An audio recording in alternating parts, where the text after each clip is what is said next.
Un plaisir pour moi de vous retrouver dans cette édition de journal au sommaire. 5 personnes décèdent dans un accident de circulation à Dassazouma. Le dimanche 10 décembre 2023, un accident tragique entre 2 camions a fait au moins 3 morts et des blessés graves dans la commune de Dassazouma. Et puis ce lundi, nous recevons la présidente du comité d'organisation du prochain congrès de l'Union démocratique pour un Bénin nouveau, Madame Esther Trenou, qui est déjà en plateau avec nous. Bonjour, Madame. Bonjour. Bienvenue. Merci. Nous vous recevons dans un instant. Et puis sur le continent africain, manifestation de milliers de personnes dans les rues de Niamey. Objectif, protester contre les sanctions de la CEDEAO à l'encontre du pays. Voilà l'essentiel en titre. Merci de nous préférer.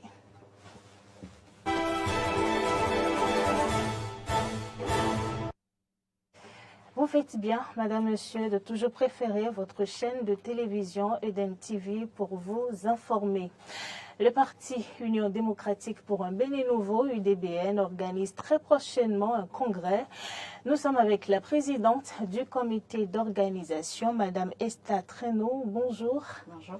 Une première question, pourquoi ce congrès? Merci beaucoup. C'est avec un grand plaisir que je suis dans vos locaux pour annoncer notre prochain congrès. C'est un congrès extraordinaire que le parti organise. Vous n'êtes pas sans savoir qu'au lendemain des élections passées, nous avions eu l'opportunité justement avec nos délégués communaux de faire le point à travers un congrès ordinaire déjà. Et ce congrès extraordinaire n'est qu'une extension de ce congrès afin de pouvoir porter au grand public, à tous les militants de part et d'autre, tout ce que nous avions retenu comme réforme au sein de notre parti. D'accord, et puisque nous avons la chance de vous avoir sur ce plateau, Madame Esther Trenou, on veut savoir quand est-ce que ce congrès-là aura lieu et où? Alors, le congrès aura lieu au Palais des Congrès de Cotonou. Nous attendons tous les militants, tous les sympathisants et sympathisantes de notre parti pour le 16 décembre 2023. Le 16 décembre 2023. Exactement. Dans quelques jours. Hein? Ouais. Du coup, tout le monde peut participer à ce congrès puisque vous dites que c'est un congrès extraordinaire. Oui, bien évidemment, tout le monde peut participer. Vous êtes aussi la bienvenue. Les curieux. Et moi aussi. Oui. Alors, c'est le 16 décembre prochain au Palais des Congrès. Vous invitez tout le monde. Et pendant ce congrès, en fait, est-ce qu'on peut connaître les grandes lignes? De quoi est-ce qu'il va s'agir? Alors, pour le congrès extraordinaire, nous prévoyons déjà, comme je viens de le dire, informer tous les militants, les sympathisants, ce qui concerne les réformes qui ont déjà été décidées au cours du congrès passé, et aussi annoncer un certain nombre d'innovations au sein du parti. Mais bien avant tout cela, nous ferons un bilan. Un bilan de notre passage, un bilan de notre participation surtout aux élections passées. Et pour finir, nous projeter pour 2026 qui est à nos portes là. Exactement. Voilà. Du coup, nous invitons toute la population béninoise, les sympathisants, les militants, les personnes curieuses comme moi, le 16 décembre prochain au Palais des Congrès de Cotonou. On espère vous voir, on espère voir la présidente également de l'UDBN. Elle sera en place. Je pense que on se prépare très activement pour recevoir tout le monde. Nous attendons environ 1000 sympathisants comme membres de notre parti pour le 16 décembre prochain. Et bon, si vous le permettez, je vais quand même dévoiler le thème qui n'est plus du tout caché, qui est déjà sur la toile un peu partout. Alors, le thème de ce congrès extraordinaire, alors c'est renaître pour conquérir. L'UDBN se prépare à de grands changements et nous espérons quand même que ces changements nous permettront de toucher le cœur de chaque citoyen béninois et surtout d'être plus présents aux côtés de nos militants, de nos sympathisants et de tout le peuple béninois en quelque sorte. Merci beaucoup. Renaître pour conquérir, c'est le thème du prochain congrès extraordinaire qui se tiendra au Palais des Congrès le 16 décembre prochain. Et sont attendus tout le monde, les sympathisants, la population béninoise, les personnes curieuses comme moi. Et nous avons pris le rendez-vous. On espère que les téléspectateurs également ont pris le rendez-vous. Vous avez peut-être un mot de la fin? Un mot de fin? Alors, nous espérons tout le monde, les sympathisants, mais surtout les militants, parce que beaucoup de décisions ont déjà été prises au cours du congrès passé et ils ont hâte de voir ces différentes décisions se concrétiser. Donc, nous attendons tout le monde le 16 décembre prochain. Déjà, à partir de 16 h, nous aurons notre mise en place qui sera terminée et les bonnes choses pourront démarrer. Donc, que personne ne rate ce rendez-vous. Et surtout, l'entrée est libre et gratuite. Libre et gratuite. Merci beaucoup, Madame Esther Traîneau. Je rappelle que vous êtes la présidente du comité d'organisation de ce congrès extraordinaire qui se tiendra le 16 décembre prochain au Palais des Congrès de Cotonou à partir de 16 h autour du thème Renaître pour conquérir. Merci d'être venu sur ce plateau et ce journal se poursuit. Madame, Monsieur, grave accident de circulation à Dassazouma. Selon des informations rapportées par Beneweb TV, l'accident s'est produit aux environs de 3 h du matin ce dimanche dans l'arrondissement de Kéré-Adassa. Ce drame a été causé par un dépassement dangereux et une vitesse excessive. Une collision entre un autocar transportant 15 passagers et près de 400 bêtes en provenance de Malanville et un camion-citerne a causé donc ces pertes en vies humaines. Au moins 5 personnes décédées, 4 autres blessés et transportés à l'hôpital de zone de Dassa. La même source informe que 247 moutons ont péri dans l'accident. Le conducteur du camion citerne ayant causé cet accident a pris la fuite. Le général Thierry Boucard, chef d'état-major des armées françaises, était en visite officielle ce samedi à Cotonou.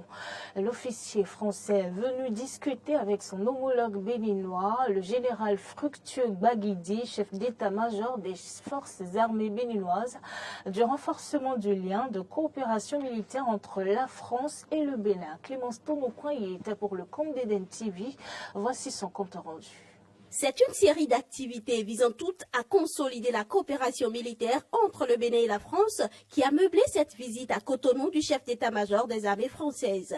Honneurs militaires, tête-à-tête, conférences de presse sont quelques temps forts de la visite. Au cours de la conférence de presse, les réelles motivations de la visite ont été dévoilées. Les relations entre le Bénin et la France datent de très longtemps. Les relations entre nos deux armées également. Elles ont connu une embellie après les premières attaques que nous avons subies au nord du Bénin. Nous avons reconnu, parmi ceux qui ont bien voulu nous accompagner, nous avons reconnu la France qui, par des cessions d'équipements, la formation de nos personnels, nous a permis d'être beaucoup plus résilients face à la menace terroriste. Aujourd'hui, il est de notoriété publique que nous faisons face avec beaucoup d'efficacité à cette menace. Tout à l'heure, avec le général, nous avons échangé, nous avons parlé de la nécessité de continuer sur cette lancée, nous avons parlé de tout ce qui pouvait nous permettre de continuer à faire du Bénin un îlot sécurisé. Je veux gagner la guerre contre le terrorisme. Et je sais que je suis déjà en train de la gagner. Mais je ne peux pas rester les bras croisés pour gagner la guerre contre le terrorisme. Je me dis donc qu'en coopérant avec la France, en coopérant avec d'autres pays, il n'y a pas que la France, je suis en mesure d'avancer. L'amitié entre nos deux pays et nos deux armées est quelque chose qui est déjà ancien et c'est quelque chose qui fonctionne bien. Je pense qu'aujourd'hui, face à notre environnement stratégique, en particulier en Afrique de l'Ouest, mais pas que, il est important de savoir travailler ensemble et de maintenir un partenariat de haut niveau. Et en particulier, la lutte contre le terrorisme est quelque chose qui se gagne ensemble. Et c'est aussi le sens de ma visite aujourd'hui. Le sens de ma visite, c'est aussi montrer la réalité et la solidité de notre partenariat, qui est un partenariat qui est gagnant-gagnant, Le but étant d'améliorer encore la sécurité et de travailler de manière encore plus directe et plus simplement entre nos deux armées. À la question de savoir si la France a une base militaire au Bénin, les deux chefs d'état-major ont répondu sans embâge. Non, il n'y a pas de base militaire permanente française au Bénin. Il n'y a pas de mission militaire française permanente au Bénin. Et il n'y a aucune velléité de l'armée française d'installer une base ici permanente. Et il n'y a pas de demande des forces armées béninoises qu'il y ait des missions permanentes qui stationnent ici. Et notre coopération, elle fonctionne très bien sur ce mode-là. La réponse est non. Parce qu'une base militaire, ça se décide à deux. Le Bénin n'a pas reçu de demande, le Bénin n'a pas fait de demande. Non, il n'y a pas de base militaire au Bénin. Non, il n'est pas envisagé la mise en place d'une base militaire au Bénin. La délégation française a ensuite eu une brève séance d'échange avec le ministre délégué auprès du président de la République, chargé de la défense nationale. Le ministre d'État chargé du développement et de la coordination de l'action gouvernementale, Abdoulaye Biotchane, a effectué ce vendredi une visite sur le site de la zone industrielle de Glo-Djigbe. Abdoulaye Biotchane a eu dans un premier temps une séance de travail avec les responsables en charge de la gestion du site avant d'enclencher la visite proprement dite. Arthur Ado. La transformation structurelle de l'économie béninoise voulue par le président Patrice Talon et son gouvernement est en marche grâce à la zone industrielle de Glo-Djigbe, dont les résultats constituent un exploit. L'étendue Béton, directeur général de la CIPI Bénin, a exposé au ministre d'État chargé du développement et de la coordination de l'action gouvernementale quelques grandes lignes de ces exploits. Cette année, nous avons déjà 260 000 tonnes de capacité installée pour le soja. Pour les noix de cajou, nous avons une capacité totale de 120 000 tonnes. Pour le textile, 40 000 tonnes de fibres de coton par an. Pour les unités de confection de vêtements, nous avons 5 millions de pièces de vêtements de capacité en ce moment. Dans les 6 mois à venir, nous allons passer à 36 millions de pièces. Donc aujourd'hui, les deux unités de confection de vêtements sont saturés. Voilà, c'est-à-dire que nous avons du mal à honorer des commandes. Après une séance de travail avec tous les acteurs, le ministre d'État Abdoulaye Biotchane a eu droit à une visite guidée au niveau de l'usine intégrée de textile. À la fin de la visite, Abdoulaye Biotchane constate qu'il y a eu des progrès. Après la séance de travail que nous avons faite ce matin, et on peut constater effectivement qu'il y a eu un progrès substantiel depuis la dernière visite que j'ai faite ici il y a quelques mois. Nous venons de visiter cette entreprise textile qui est une entreprise de tout premier plan. C'est quelque chose qui n'existait déjà pas dans notre pays et encore moins dans d'autres pays africains. Et donc nous donnons ainsi l'exemple qu'il est possible de faire un certain nombre de choses dans notre pays et sur notre continent avec le sérieux et l'engagement que le gouvernement a déployé depuis 2016. Et depuis 2016 que ce sérieux et cette expérience a commencé, les fruits ne font que tenir la promesse des fleurs, notamment avec les nombreux emplois qui se créent au jour le jour. Aujourd'hui, il y a déjà des entreprises qui sont opérationnelles. Il y en a 12 qui sont opérationnelles. Et dans les quelques mois qui viendront, dans les 6 mois qui viendront, il y en aura une vingtaine encore qui vont s'installer. Et donc, c'est déjà des milliers d'emplois. La sécurité des biens et des personnes préoccupe le gouvernement autant que les responsables de la zone économique. Un commissariat a été installé pour protéger les investissements. Avec la concrétisation de la zone, avec l'opérationnalisation et l'installation des usines, on commence par voir émerger les problèmes normaux d'une ville. Déjà, on a dû installer un commissariat ici, parce qu'avec les investissements importants qui ont été faits à Glo-Djigbe, il faut que ces investissements soient protégés. À la fin de sa visite, Abdoulaye Biotchane, ministre d'État chargé du développement et de la coordination de l'action gouvernementale, a exprimé une fois encore, au nom du chef de l'État, à la direction de la CIPI, l'engagement du gouvernement à tenir ses promesses dans les délais impartis pour la bonne exécution de ce projet phare du programme d'action du gouvernement.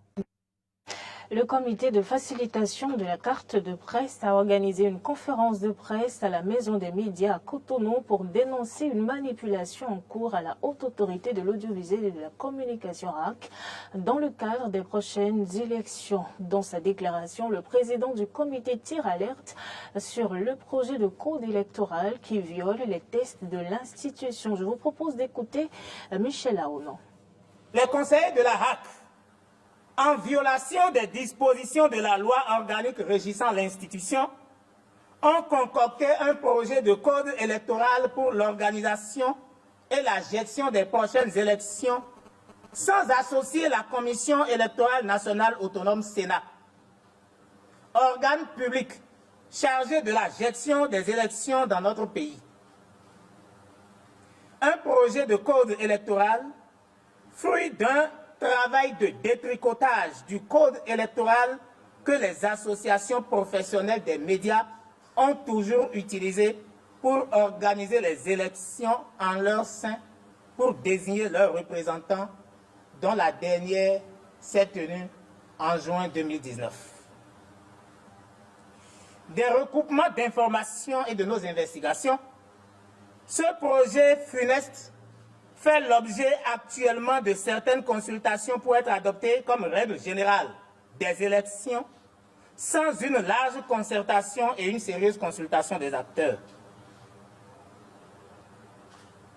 C'est ainsi qu'il nous revient que ce document qui ne sera bon que pour la poubelle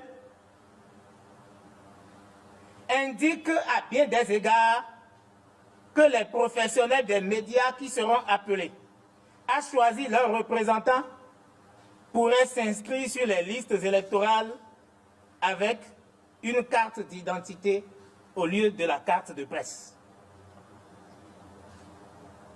Il s'agit là d'un recul grave et d'un rétropédalage monstre.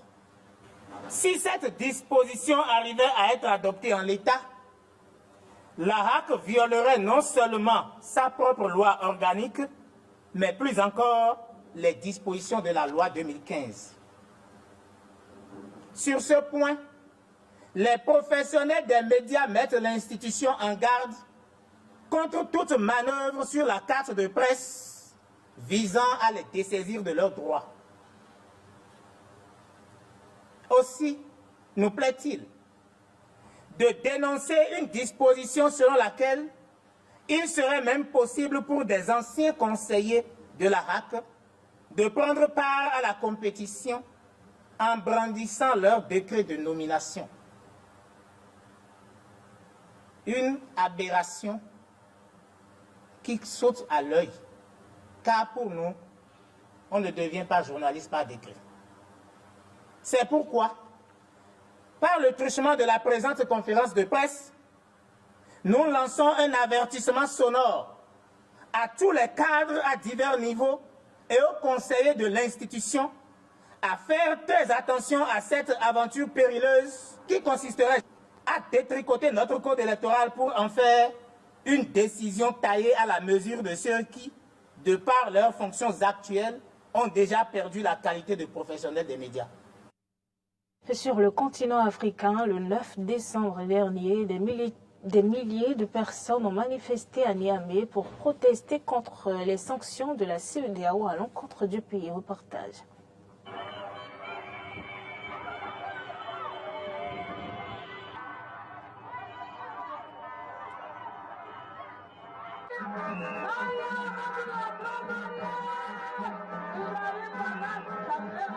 Le peuple est déterminé à vous accompagner s'il plaît ou qu'il laisse. Et c'est la raison pour laquelle nous voulons formuler également.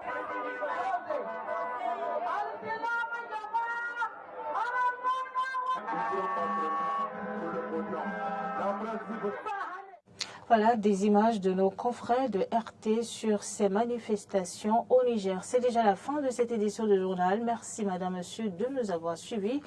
Pour rappel, le parti UDBN tient son congrès extraordinaire le samedi 16 décembre prochain au Palais des Congrès de Cotonou à partir de 16h sur le thème Renaître pour conquérir.